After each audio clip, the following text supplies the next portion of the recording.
Hello दोस्तों, तो आज का हमारा जो प्रोग्राम होगा कि हम मैट्रिसेस लेंगे और उनका हम सम करेंगे। देखते हैं हम क्या करते हैं।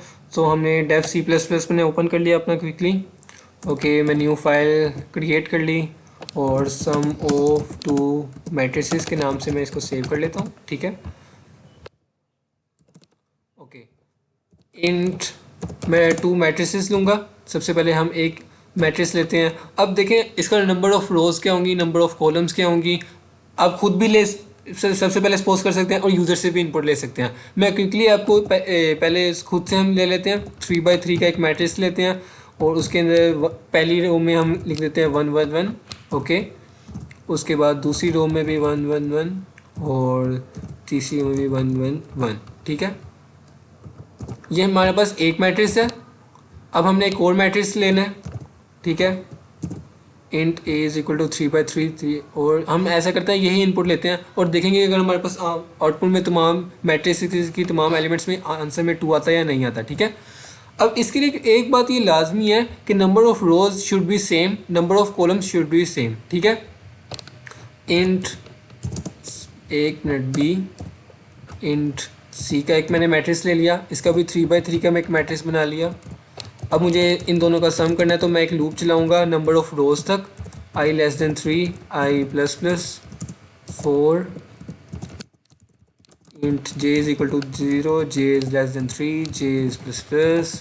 ओके, c एक थर्ड मैट्रिक्स है, i इंडेक्स पे, j कॉलम उसका आ गया। ठीक है, a का i, उसके बाद j plus b i j। Okay, और फाइनली हम इसको प्रिंट कर देंगे 4 int I is equal to 0, I is less than 3, I plus plus 4 int J is equal to 0, J is less than 3, J is plus plus. Okay, और cout, एक minute, okay, C I J एक space दे देते हैं ताकि formatting हमारी सही रहे और एंड पे एंड लाइन नहीं हो। ठीक है, सी आउट सम मैट्रिक्स इज, चलें अब देखें। सबसे पहले मैंने एक मैट्रिक्स लिया, उसके बाद एक दूसरा मैट्रिक्स लिया और जिसके अंदर मैंने वैल्यूज़ को इनिशियलाइज़ कर दिया। थर्ड पे मैंने जो मैट्रिक्स लिया उसको मैंने इनिशियलाइज़ नहीं किया क्योंकि हमने वो सम के लिए रखा है। जो इन दो मैट्रिक्स का सम आएगा वो इस थर्ड मैट्रिक्स में आएगा। ठीक है, ये वो मैंने एक लूप चला ली 4 i is equal to 0, i is less than 3। ठीक है, नंबर ऑफ रोज तक चलेगी और ये नंबर ऑफ कॉलम्स तक चलेगी। इन दोनों का हम सम करेंगे। पहले पहले मैट्रिक्स की जो हो गई पहली एंट्री वो दूसरे मैट्रिक्स के कॉलम के साथ ऐड होगी, फिर वो थर्ड मैट्रिक्स जो सी है उसके अंदर ऐड हो जाएगी। मैं इस प्रोग्राम को रन करके भी आपको दिखा देता हूँ। इसमें आंसर तमाम एंट्रीज में 2 आना चाहिए क्योंकि हमने तमाम एंट्रीज पहले 1 रखी थी दोनों मैट्रिक्स में। The sum of matrices 2 2 by 2 2 by 2 2 by 2। Okay सही, ठीक है। अब देखें सबसे पहले जब ये प्रोग्राम रन हुआ था तो इस मैट्रिक्स को हमने इस मैट्रिक्स की जो फॉर्मेट रखा है वो मैंने क्या रखा है 1 1 1 1 1 1। ओके, 1 1 1। ठीक है, ये एक मैट्रिक्स है और इसके बाद मैंने एक और मैट्रिक्स लिया इसी तरह का जिसके अंदर भी तमाम वैल्यूज़ 1 1 है।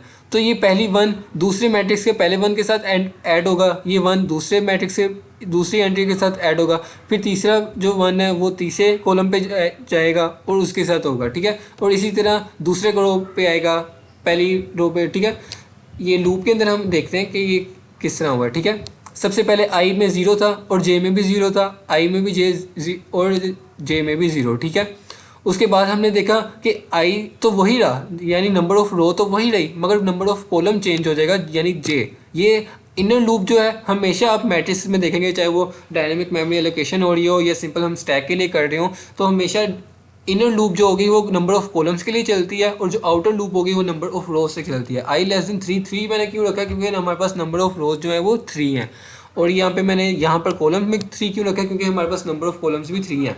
अब इसके अलावा भी आप जब अगर आप कह रहे हैं कि मैंने यूज़र से इनपुट लेनी है तो उसके लिए जब आप करेंगे ना कि R1 यानी ये नंबर ऑफ़ कॉलम है और ये कॉलम के, ठीक है, तो इसके लिए लाजमी है कि नंबर ऑफ़ रोज़ इसके और इसके इन दोनों मैट्रिक्स के सेम होने चाहिए वरना मैट्रिक्स एडिशन नहीं होगा। आप ये बात याद रखें। आप अगर यूज़र से इनपुट नहीं ले रहे मैं उस केस में अगर यूज़र से इनपुट ले रहे हैं तो उस केस में बता रहा हूँ। अगर मैं यूज़र से इनपुट नहीं ले रहा, मैं सिंपली एक अरे बना रहा हूँ जिसको मैं स्टैक में स्टोर करवाना चाहता हूँ। स्टैक के अंदर ये इसकी मेमोरी एलोकेशन होती जाएगी, एक वेरिएबल के जो वैल्यू है वो इसके अंदर स्टोर होती जाएगी। तो उसके लिए ये सम ऑफ मैट्रिक्स है, ठीक है।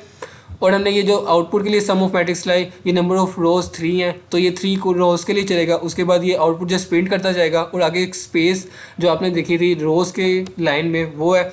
और जब एक रो कंप्लीट हो जाएगी तो ये जब दूसरी रो पर आएगा तो उसके लिए एंड एल मैंने किया। So thanks for watching. एक बार इसकी वीडियो डायनेमिक के लिए भी बनाऊंगा। सो अगर आपको किसी भी चीज़ की कोई एमबी समझ ना आई हो ये तो मुझसे कमेंट सेक्शन में ज़रूर पूछिएगा।